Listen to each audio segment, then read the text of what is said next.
So today we're going to be covering essentially the principles and philosophy in debating. So what I mean by that is I'm just going to go over the following things. First, I'm going to talk about briefly how to construct a principle and what is actually a good principled argument, because a lot of the debaters assume that a principled argument is just a moral statement or a moral intuition on a given thing. It is not so. And I'm going to provide you a little bit more insight into how to try and weigh those principles into debates that usually people think are mostly about practicals. Secondly, I'm going to talk a little bit about how to use those principles, when, why, and how. So here I'm going to be delving a little bit deeper into strategy. Also, secondly, looking at the most common principled arguments or themes that you can use. However, here I'll try to focus on showing you how to use those principled arguments in the debates that you don't necessarily think are about principles explicitly. And lastly, I'm going to talk about, I think, the elephant in the room in most debates is like, okay, but do actually those principled arguments matter, right? Do we actually win debates on principles? And I'm going to try to convince you that yes, you do sometimes win debates solely on principles, and you should definitely care about them. So let's go into the first category of my presentation, or like the first part of it, about how to make a principled argument. So I have briefly sort of summarized it this way. So these are the three main things that you have to do if you want to make a good principled argument. And here I think that most people usually do like just scratch the surface of it, right? They usually tell you, this is a principled argument about bodily autonomy and people should have it, ergo, you should vote for our side or whatever, right? I think it's severely lacking in analysis because there are actually steps that and burdens of proof that you have to fulfill. So, firstly, obviously, you do the label thing that I just told you, right? You tell the judges explicitly what sort of a principle is this. You sort of classify it. For example, you might talk about, okay, this is a debate about self-defense in principle. When you talk about, I don't know, climate change, right, and the need for us to protect climate because it's an act or form of self-defense.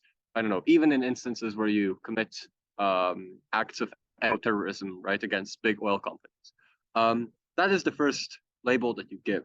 However, then secondly, you have to link it to the motion. And this, by this, I mean you have to explicitly tell the judges why that principle is fulfilled by this motion uniquely, right? Because oftentimes you have the burden pushing from the other side that tells you, okay, this is not really a principle because you can fulfill that principle in many other different ways in other different alternatives, right? What is the uniqueness of this, or whether or not that principle is even like necessary in that instance, right? So you be very, very explicit. To give you an example of this, I think everyone's seen like Boso's speech, or like heard of it, at least about the black secessionist state in the United States, right? So the principled argument he there makes is that not only that black people deserve reparations of some sort, which is the intuitive thing, right? Because he expects the opposition to come up and say, hey, but we can give reparations in many other different ways, or like indirectly benefit black people economically. But he makes the argument uniquely about black people being deprived of statehood, and therefore the motion about giving a black black black people a state in the United States is the unique principle that you have to tie to the motion, right? I think that is a very good example because it illustrates that people like generalize those principles that are not pertaining to the motion per se, and therefore that makes those principles weak, right? Because many other alternatives can fulfill them. But if you're very specific about the wording of the motion, and if you realize that this motion actually acts upon a specific thing, you should strive to link it to your principle as tightly as possible. Then the second thing that you do is you try to make the principle important.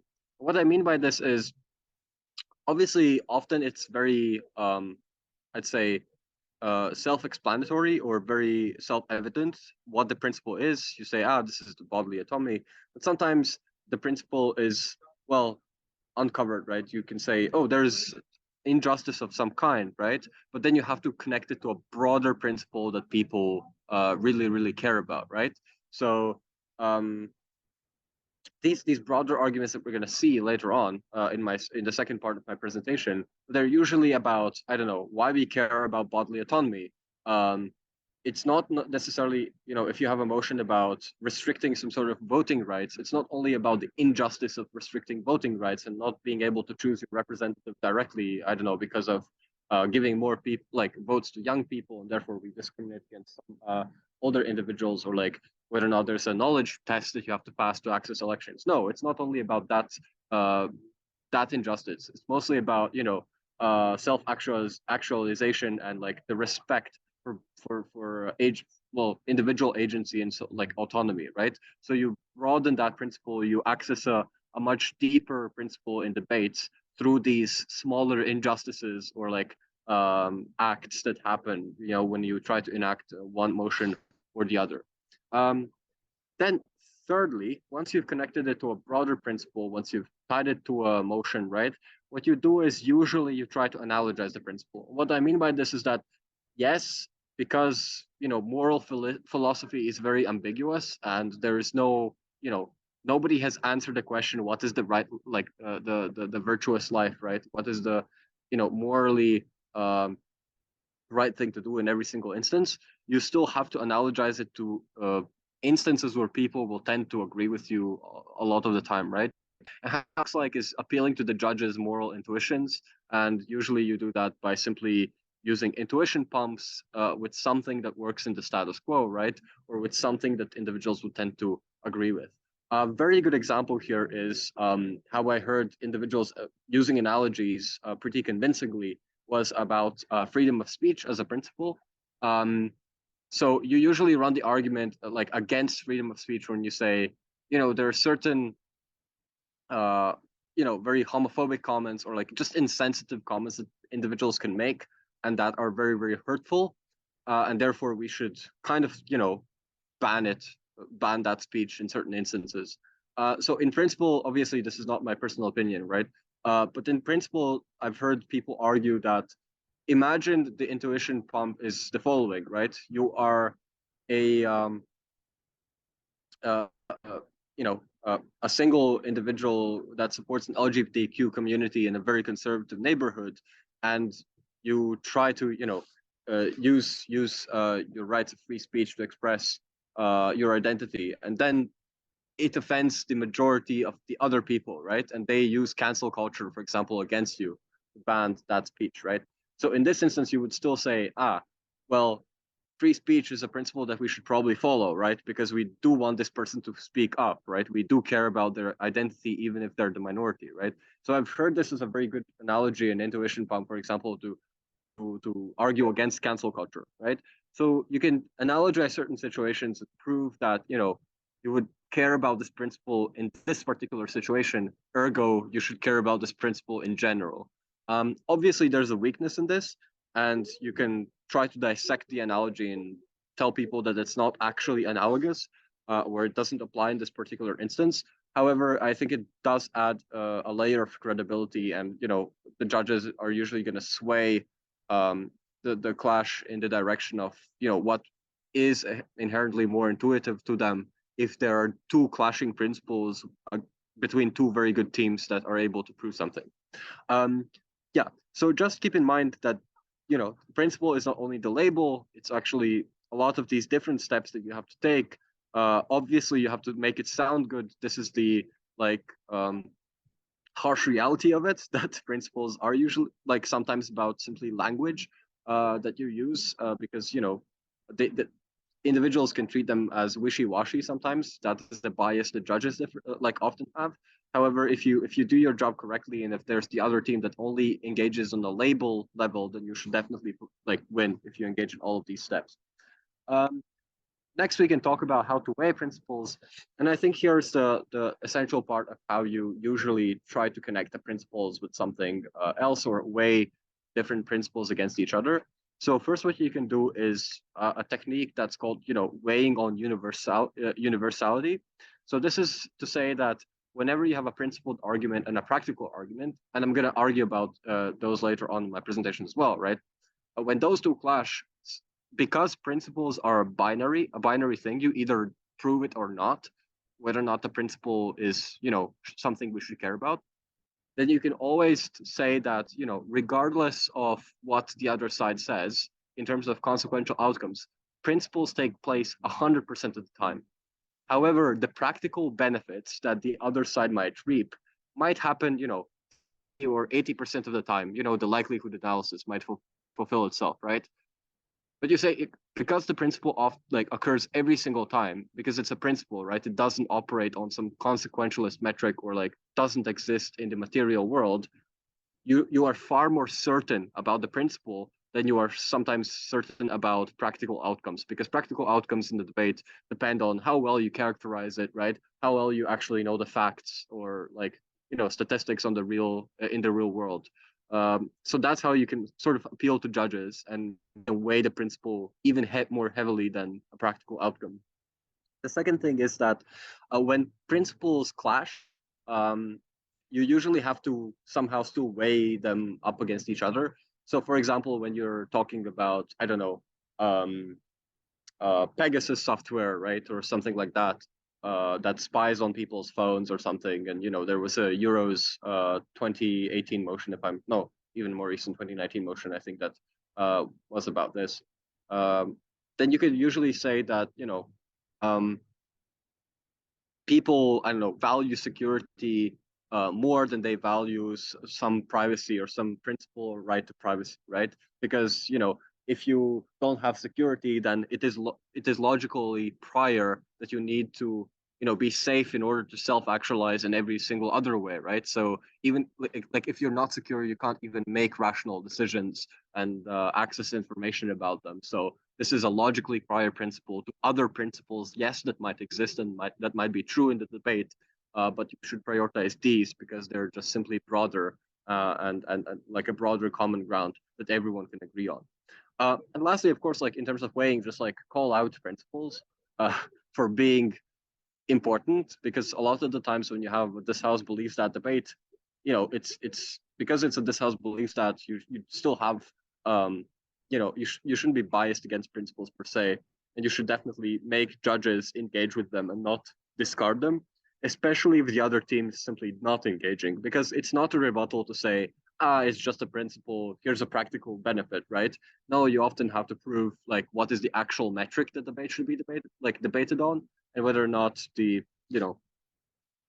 principle has been refuted in the first place. So yeah, the thing I want to talk about is eventually how to use them, when to use them, and what are the most common things that you should look for in debates whenever you're looking at principles. So the first one, let's look at strategic utilization. How to use them, well, in debates whenever you can think of them. So the first one is definitely combine them with practicals. And what I mean by this is usually have usually try to look for different avenues or tie practical arguments with principled ones. How do you tie principled arguments with practical ones? Is essentially you treat principles, as I'm going to tell you a bit later, like narrative debates. So you want to try and convince the judges that principles are not existing in some sort of philosophical void, right, where people argue about principles, but principles are about things that people value. Principles are about like social narratives that are constructed and people follow every single day whenever they have to make decisions about, I don't know, whether or not they should give some rights to their children, or how should they treat immigrants, right? Or whether or not certain groups of people should have access to healthcare and all of those things, right? So it actually matters in terms of practicalities as well. But then secondly, even if you don't want to buy that, obviously you will, in most debates, still try to prove some practical benefits unless you're very, very sure about your principled clash.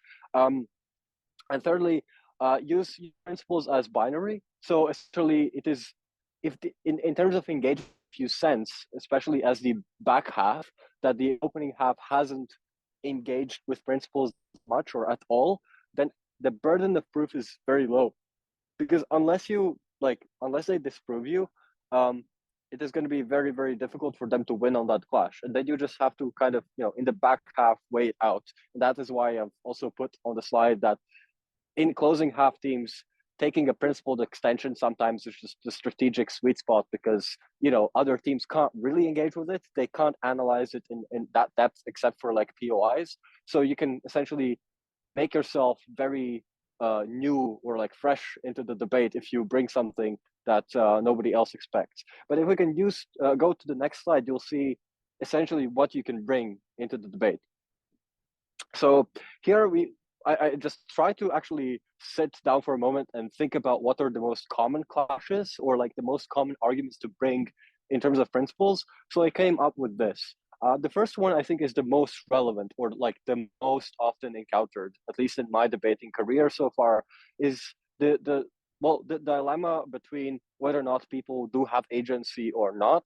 And that is kind of tied to the last one thing, like many things on this slide, essentially, right? Because whether or not people have free choice, or whether or not everything is predetermined in some way or another, essentially leads to our perception of whether or not people have blame, or what are the justice outcomes that we should care about. Also about, in terms of like equality and our ideals of society of how much we want to redistribute.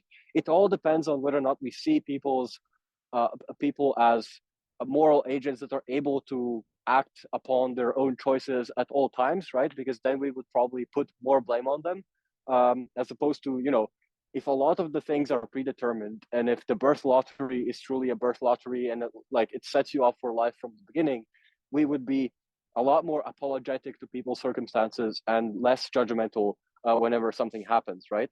So you essentially, in some debates, might want to, do this, where you just go and talk about for 3-4 minutes whether or not people actually have the freedom of will or choice or not, or if something's predetermined anyways, or if there's some sort of path dependency that we cannot change, then you say, this is the reason why we don't care about this outcome, or we can't blame individuals for it. An interesting example for this has come to a very simple motion that we've debated all, I think, in this workshop, is whether or not you should ban advertising, right? And so one of the arguments about why you should ban advertising was essentially that people can't consent into seeing ads, right? And that they cannot really choose to be bombarded with information all the time, and therefore, in principle, to safeguard their autonomy, we should ban advertising in like itself. The way we try to refute this in that round was saying that, well, if everything's predetermined, right, and if individuals don't have agency of what they even want to want to buy or want to consume, etc., that it doesn't matter at the end of the day, anyways, as long as they enjoy it, right? So in this principled ground or principled level, it was essentially a clash about whether or not individuals have agency or not, and whether or not, what happens if they do, or what happens in this case if they don't. And then we try to tie it together with the rest of the debate. And I think this is a very good example, because it shows in that in debates that you don't necessarily connect with principled arguments, such as banning advertising, you might still end up debating about fundamental clashes in philosophy. So this is one of the things that actually fascinates me about debating. Some of the other things that I wrote down here is also, typical arguments about, you have, you didn't choose to be born, or you can opt out of life, right? And people tend to argue about that a lot, whether or not that matters. I think that it usually actually, if both teams do the job, it usually kind of washes out in terms of whether or not you opted into existence. You probably didn't, but you also didn't choose not to exist. So it's very, very complicated. It's just that you have to know how to respond to this in case some other teams bring it up.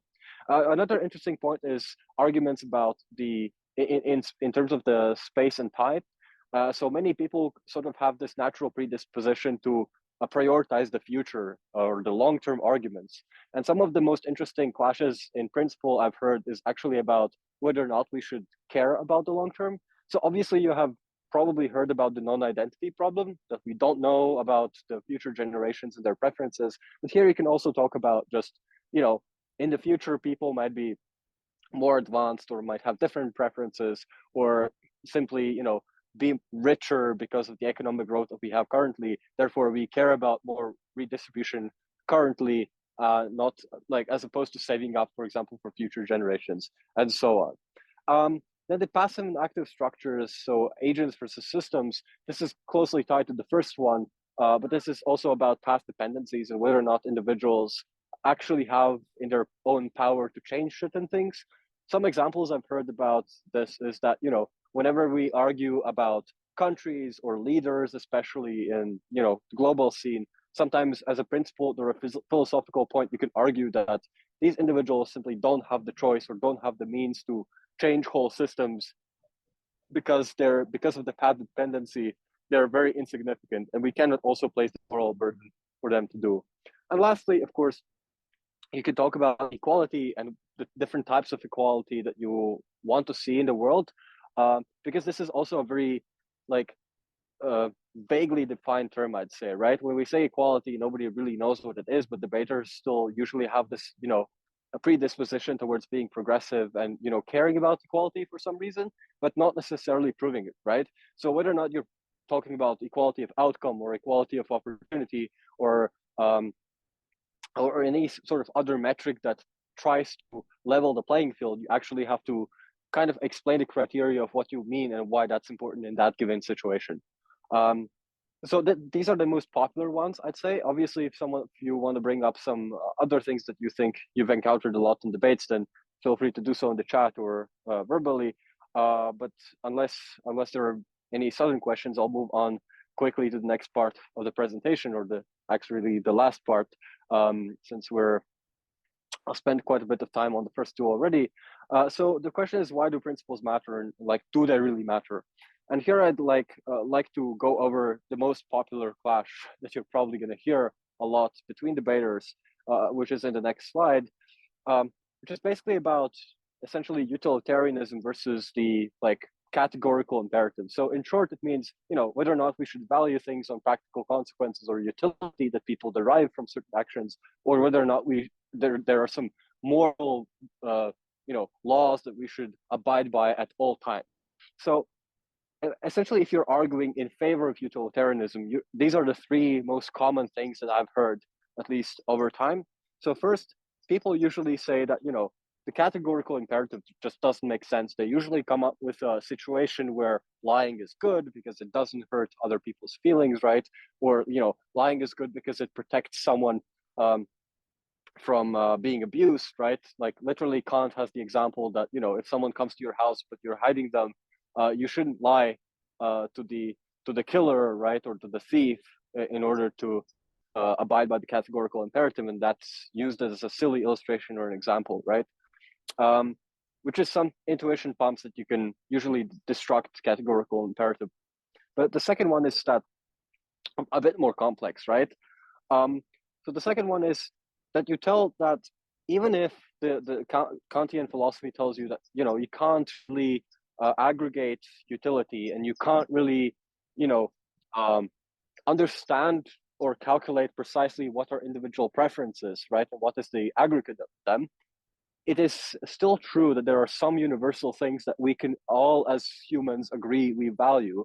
And therefore you can still use the utility calculus as the most universal thing that you can kind of fall back on, right? So obviously whenever you're talking about, life or liberty or able to or ability to self-actualize, you will most often care about these things, regardless of whether or not it is future generations or if it is people you don't know, right? Because you think that, you can project those human experiences to every single one of us. And therefore, you should care about utilitarianism as the ultimate metric, because there is not a better one inherently, right? The last thing I wanted to say about utilitarianism is that essentially you can defend it even if against stupid arguments that say, you still take into consideration the preferences of very, very bad people, right? Who might be, xenophobic or something. Because utilitarianism is not about that necessarily, right? Utilitarianism is about the utility of society in general. So you can even defend it on the basis that, being racist or xenophobic, even if it brings some individual good to some people who are just very mean, right? And very bad people, it's probably still worse for society to be racist, right? Because it produces very, very bad outcomes in the long term, right? It literally doesn't make sense because you suppress some other people's utility then, right? So therefore, utilitarianism is not supposed to be defending those bad things at all, right? Because the smart utilitarian would say, well, slavery is not good, even if it maximizes, I don't know, some economic outcome, because it produces so much harm and so much intense harm to some individuals, right? That we should never, never do this. So inherently, sometimes you can prove that utilitarianism is actually better or on par with some categorical imperatives, right? Like, human rights that sometimes people say, you can't really defend by utilitarian metrics. Well, no, you actually can. It's just a bit more legwork to prove that. And now when we move to the other side of categorical imperative, to the, well, things that you should always abide by in the next slide, we will see the ways that you can appeal to the other camp, essentially. Because the first step is that usually you say, yeah, well, utilitarianism is a very weird concept because A, you can't really measure it, B, you don't really know whether or not some preferences are legitimate or not. Obviously, I pulled some very extreme examples about being racist or xenophobic, but maybe there are some other preferences that are actually just wrong and we just haven't thought about them in general, right? But secondly, the thing that we usually care about is telling that we care about individual preferences or some moral imperatives simply because we don't want to instrumentalize and paternalize people on utilitarian metrics, right? We care about individuals in themselves because a utilitarian would respond that it's only because it gives individuals utility of being able to understand that they have self-control. But inherently, I think this is the most powerful thing that the categorical imperative, Kantian philosopher could say, right, in the debate, is that we should care about universal rules because A, they're universal, and probably even if there are some exceptions, we still win in the debate because they're simply true 99.9% of the time. But secondly, because thirdly, as you see on the slide, there are some things that we just want to be categorical principles and not be doubted ever because they usually function as a narrative, right? So we would like to be in a world probably where human rights is seen as a narrative, right? That is just unquestionable, that is so solid that you would never want to try to subject it to some utilitarian calculus because sometimes you might be wrong, right? So here already we kind of go into the reasoning how you make principles relevant and how you tie them into debates. And I think that this is one of the most the best ways because on the next slide you're going to see kind of the the gist of this presentation, even if you knew all the things I've talked about before, or if you think that some of the things are a bit too simple, then this is I think one of the best things that I've learned about principles so far from very, very good debaters or through just watching and seeing debates myself or judging sometimes, is that it's when it boils down to principles, and if you really, really want to prove a categorical imperative principle that always exists regardless of practical outcomes, then you just say that, well, imagine a world where this principle did not exist, or imagine a world where people just didn't care about it enough. Then try to just characterize this world, how it would look like, right? Because individuals or any sort of actors like governments or businesses, whatever it might be, will just now think much differently, right? If that principle, for example, for individual autonomy didn't exist, well, maybe more parents would abuse their children, right? Because they don't think that they have any sort of dormant rights as individuals, right? And they only see them as extensions of themselves. So try to think about this because it is going to affect the practical outcomes. And sometimes principles are the most practical arguments there might be out there, right? Because it's just a bit more legwork and a bit more imagination to think about how the world or how the thinking of individuals might change. So essentially, I think that this is kind of it. What I wanted to say. There are just a few intuition pumps on the slide in terms of why we sometimes care about principles and how it changes our thinking. The easiest thing is the judicial system, right? Or our metrics of punishment are inherently arbitrary, right? And are based on some sort of imperative principles that we believe in.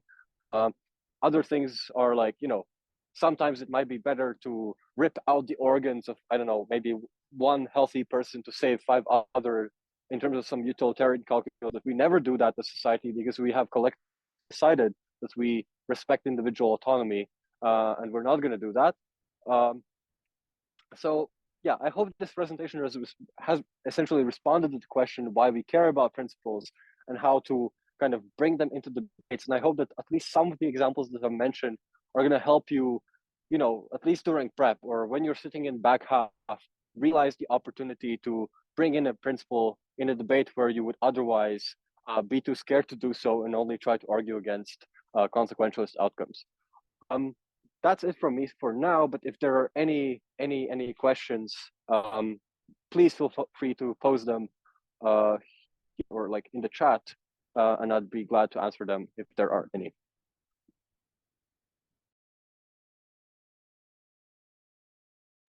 Okay, great. Thanks, guys. Have a good debate session, and I'll just stick around maybe a couple of minutes more if someone wants to ask something. But other than that, thank you for having me, and yeah, have a nice evening.